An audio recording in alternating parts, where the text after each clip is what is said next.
Ayan, nandito ko si CR. So, mga tayo ay nagtatrabaho, tayo ay nanonood. Ayan na nga mga kapatid, ngayon ay itinuro na nga si Madam France ni alias Dudong na siya talaga daw ang nanakit. So, itinanggi pa rin ni Madam France. Madam France, tama na po. So, sobrang malaking lesson to sa amin bilang kasambahay, bilang mga kasambahay. Sobrang malaking impact sa amin at pag hindi tayo tatanga-tanga lang, pag nasa katwiran tayo, ay kailangan natin lumaban. Ayan. Kailangan natin lumaban. So, panoorin natin mga kapatid ang itinuro ni alias Dudong.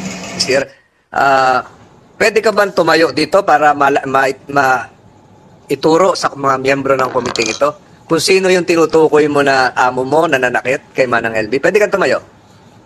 The committee would like to acknowledge the arrival and presence of Senator De La Rosa, also an esteemed member of this committee. Sa kwartong ito, pwede mo bang ituro kung sino yung amo mo? Dalawa o isa na nanakit kay Manang LV? Pwede kang tumingin sa kaliwa, sa kanan, kung naririto. Nagbamata mo? Pwede ka lumapit.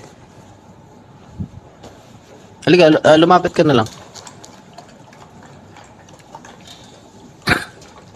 Hindi naman eksakto malapit. Pwede mo ba ituro kung sino yung sinasabi mo kanina? Sino dyan? Nanakit kay Manang LV. Hmm. Sino? Can you point directly? Please assist. Pwede mong ituro the presence of the committee member. Sino? The committee secretariat is directed to reflect in the records of these proceedings that alias Dodong has just pointed to a woman resource person whose nameplate indicates Mrs. Franz Garcia Ruiz. Isa lang, Dodong? Isa lang yung tinuro. Yung nakaputi na babae. Let the records reflect the same. So siya yung sinasabi mong nambubugbog at nanakit kay Aling LV. Tama po ba ako?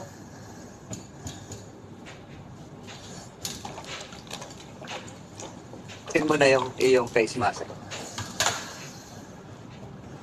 Rada, siya ba yung nanakit? Opo. Okay.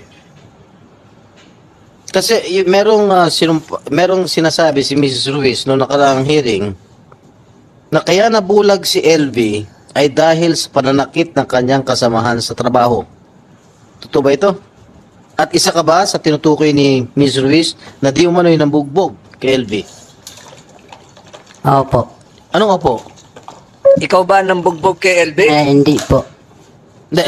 Siguraduhin mo. Tanong ni Senator Estrada. Isa-isa ito na yung tanong, ha? Sinasabi ni Mrs. Ruiz, kaya daw nabulag si LV, Manang LV, ay dahil ginulpe ng mga kasamahan nyo rin sa trabaho. Kasama ka ba doon? Ikaw ba yun, ang gulpe? Hindi po. Sino nang gulpe? Ifran po. Yung tinuro mo kanina? Opo. Siya lang anong gulpe. Wala kang ibang kasamahan na nanggulpe Wala po. kay LV. Ha? Wala po. Ang sinasabi din niya, so ibig sabihin nagsisinungaling si Ginang France sa lahat ng mga sinasabi niya, sa lahat ng mga ipinahayag na noong nakaraang pandinig. Opo. Nagsisinungaling siya. Kasi ang sabi ni Ginang France na sino ba may gusto? May nag-away kayo. Ikaw, tsaka hindi ko alam kung ikaw, tsaka si Manang LV dahil may gusto ka kay LV. Wala po. Ha? Wala. Sinabi niyang yun ang ipinahayag niya noong nakaraang pandinig. Wala naman po eh. Kahit kailan hindi kayo nag-away. Wala po. Hindi kami nag-away po. Kahit kailan? Aling LV. Kahit kailan hindi ba kayo nag-away ni Dodong? O ni JM? Hindi po. Kahit kailan? Apo. May gusto ka ba kay Dodong? Wala po. May gusto sa'yo si Dodong? Wala rin po. Wala. So lahat ng mga ipinahayag ni Ginang Franz Ruiz ay pawang kasinungalingan. Totoo ba yun? Opo, totoo po. Hindi po totoo. Gumagawa lang siya ng istorya na na si Dodong ang nanakit sa'yo? Hindi po. Hindi po yan totoo. Si Ate Franz po talaga ang nananakit. Siya lang. Opo. Yung asawa? Hindi. Paglasing lang po. Ano ginagawa sa'yo paglasing yung lalaking amo mo? Naninipa po. Sa kanisipa, anong parte ng katawan? Buong katawan ko po. Pati muka. Opo. Pati muka, sinisipa ka. Sinusuntok po. Sinusuntok ka sa muka nung lalaki. Opo. Ano gamit? Kamao lang niya o meron instrumento na hawak? Kamay lang po. Kamay niya. Opo. Gaano kalakas yung suntok? Palakas po. Kasi lakas ng suntok ni Manny Pacquiao? Opo. Ha? Opo. Matutulog ka na nun. Hindi ka na mabubuhay nun. Ilang beses kayo sinusuntok? Paglasing po siya. Ilang beses sa isang linggo pag nakainom? Pag may gusto lang po niya. Pag gustong uminom. Pag gustong uminom, gaano kadalas yun? Gabi-gabi po.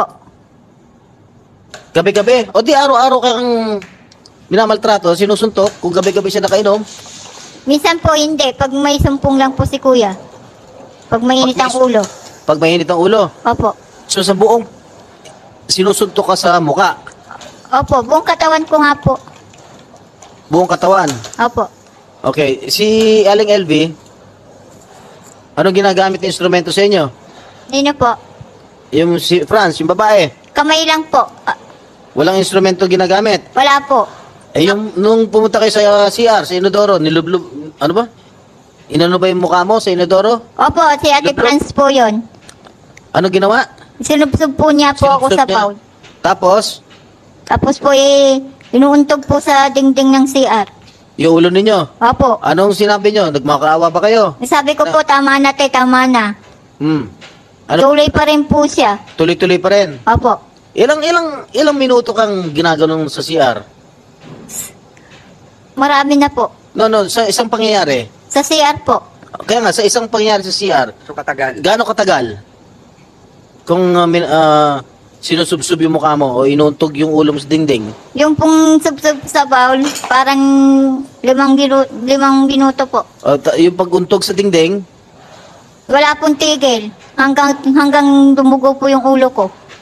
Yung dumugo na po yung ulo ko, dali-dali po niya binuksan yung gripo at sabi niya, maligo ka na LB, maligo ka na. ganun ka walang hiya, ha? Ha? Walang awat, walang puso. Opo. Kung totoo man ang sinasabi nyo. Opo, totoo po. Okay. Estrada, if I may interject. Nung sinusuntok ka, meron sing-sing yung amo mo? Wala po. Walang sing-sing. Can we ask Mrs. Franz Garcia Ruiz to please raise her both hands para makita ko lang kung may sing-sing. Wala siyang sing-sing. So, kamao lang talaga. Salamat. Ang sabi ni Ginang Franz, ikaw daw ang pumapasok sa kwarto ni JM. Hindi po totoo yun. Si JM ito yung isa, no? Isa witness.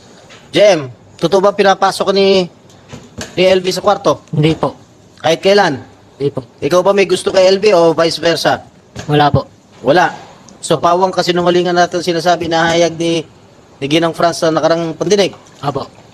Sigurado ka walang hindi ka pumapasok o hindi pumapasok sa Aling LV sa kwarto mo? Hindi po. Sino nga, itinanggi pa rin ni Madam Franz, kaya tinuturo na siya ni Alice Dulong ay pinilit talaga niya tinatanggi ang mga posisyon ng tatlong boys na testigo ni Madam LV.